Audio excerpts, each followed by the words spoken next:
Bom dia, que a graça e a paz de Cristo esteja com cada um de nós nesta manhã, que possamos regozijar no Senhor, porque este é o dia que o Senhor nos fez, que o Senhor nos deu, né? Um dia maravilhoso e que possamos agradecer a Deus por mais esta oportunidade que Ele nos dá de amanhecermos esse dia de sexta-feira e respirarmos este ar e desfrutar das maravilhas que Deus tem para cada um de nós, né? Quero deixar para você nesse momento, fazer uma pequena reflexão a respeito da palavra de Deus e Evangelho segundo escreveu João, capítulo 3, lá no versículo 16 ao versículo 18, que diz assim: Porque Deus amou o mundo de tal maneira que deu seu Filho unigênito, para que todo aquele que nele crê não pereça, mas tenha a vida eterna. Porque Deus enviou seu Filho ao mundo, não para que condenasse o mundo, mas para que o mundo fosse salvo por ele. Quem crê nele não é condenado, mas quem não crê já está condenado, porquanto não crê no nome do unigênito Filho de Deus. Esta passagem, esse texto, Jesus estava conversando, com Nicodemos, que o texto começa lá no capítulo 3, do versículo 1, que havia entre os fariseus um homem chamado Nicodemo, príncipe dos judeus, foi um fariseu, já Nicodemos era um fariseu, e foi ter com Jesus de noite, e elogiou Jesus, e ele falou com Jesus que dos sinais que Jesus fazia, que ninguém poderia fazer aqueles sinais se aquela pessoa não fosse de Deus.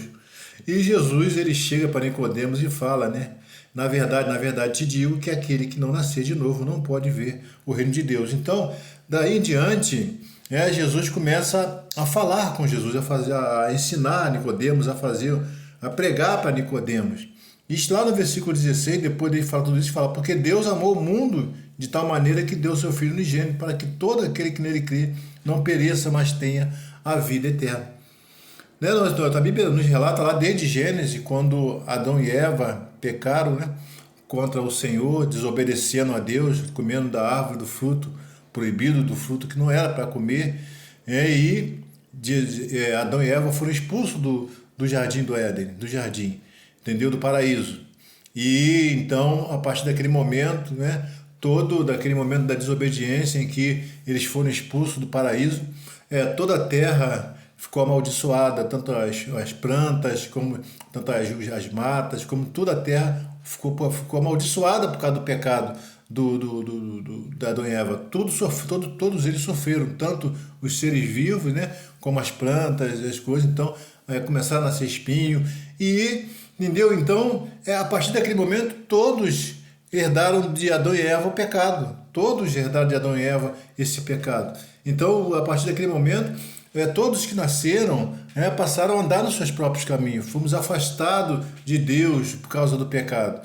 Então, Deus já tinha um plano para salvar a sua criatura, para resgatar a sua criatura, para que a sua criatura se achegasse a Ele novamente. Porque Ele tinha um plano. E ele tinha um plano de que o ser humano vivesse eternamente, de que Adão e Eva progredisse ali, criasse os seus filhos, e ali vivia em obediência a Deus, lavrando a terra, cuidando da terra. Mas aquele plano não foi desfeito. Deus sempre teve aquele plano de novamente reconstruir a sua criatura diante dele. E ele tentou várias vezes, através do próprio ser humano.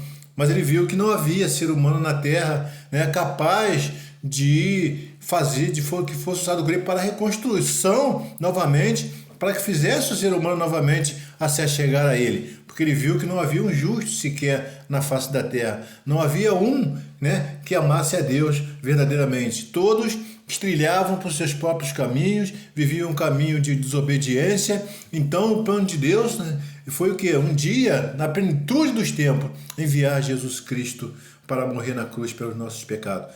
Então, Deus amou o mundo. Quando fala do mundo, não é o mundo em que nós vivemos, somos nós, a criatura, aquilo que foi criado por Ele, o ser humano. Deus sempre amou o ser humano.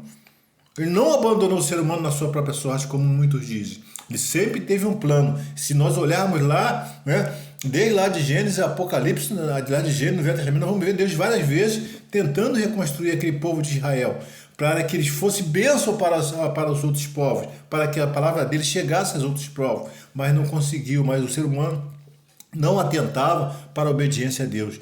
Então ele enviou o seu único filho, Jesus, né, para na redenção, para morrer na cruz, para, né, sacrificar, para na cruz carregar os nossos pecados. É como diz lá no profeta Isaías, quando ele fala, né, ele levou sobre si as nossas enfermidades, e o castigo que nos traz a paz estava sobre ele. Aqui não se refere à nossa enfermidade do corpo, né? Nossas enfermidades espirituais. Nós estávamos mortos nos nossos delitos e pecados. Em Romanos vai falar que nós estávamos mortos nos nossos delitos e pecados. Efésios também vai falar que nós estávamos mortos, no capítulo 2, mortos nos nossos delitos e pecados. E Cristo, a seu tempo, na plenitude dos tempos, ele deu a vida por nós.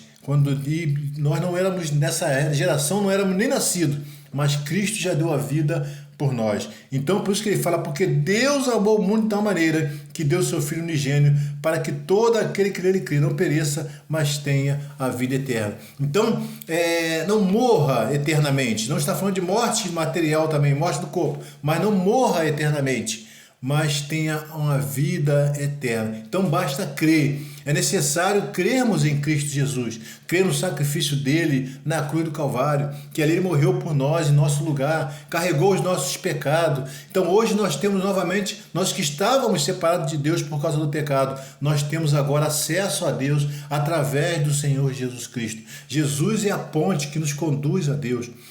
Lá no João capítulo 14 vai falar que eu sou o caminho, a verdade e a vida, e ninguém vem ao Pai senão por mim. Ele é o nosso intercessor diante do Pai. E uma vez que nós nos rendemos a Cristo, nós cremos em Cristo, nós somos eleitos, nosso nome está escrito no livro da vida, para que venhamos viver uma vida eterna, uma vida futura que Deus tem guardado para cada um de nós. Então, porque Deus enviou seu Filho ao mundo, não para que condenasse o mundo, mas para que o mundo fosse salvo por ele. E quem crê nele não é condenado, mas quem não crê já está condenado, porque não crê no nome do unigênito Filho de Deus. Então, Deus não veio para condenar o mundo, Deus veio para salvar, Jesus Cristo veio para salvar a humanidade. E quem crê nele não é condenado, mas quem não crê já está condenado, porque nós já estávamos condenados. Mas quando nós passamos a crer em Cristo, Cristo nos salva dessa condenação, porque ele morreu e ressuscitou ao terceiro dia para nos dar vida e vida eterna. Então todos aqueles que crerem em Cristo serão salvos para viver uma vida eterna com ele no reino eterno. Então que você, meu amigo, não espere muitas coisas, não espere muito tempo. Enquanto você tem vida, tem fôlego no dia de hoje, creia em Cristo. Coloque a sua vida na mão de Cristo, se renda a Cristo, para a salvação, porque vai chegar o dia que ele virá como juiz, julgar a terra, e aqueles que não creem serão condenados para viver uma vida eterna sem Cristo, sem Deus. Então aqueles que creem vão viver uma eternidade com Jesus, com Deus, vivendo de todas a plenitude, toda a alegria e regozijo com ele no reino eterno. Que Deus possa nos abençoar nesta manhã. Pense bem, coloque sua vida nas mãos de Jesus. Busque a Cristo, busque a ele enquanto você pode achar, porque chegará o tempo que você não encontrará mais.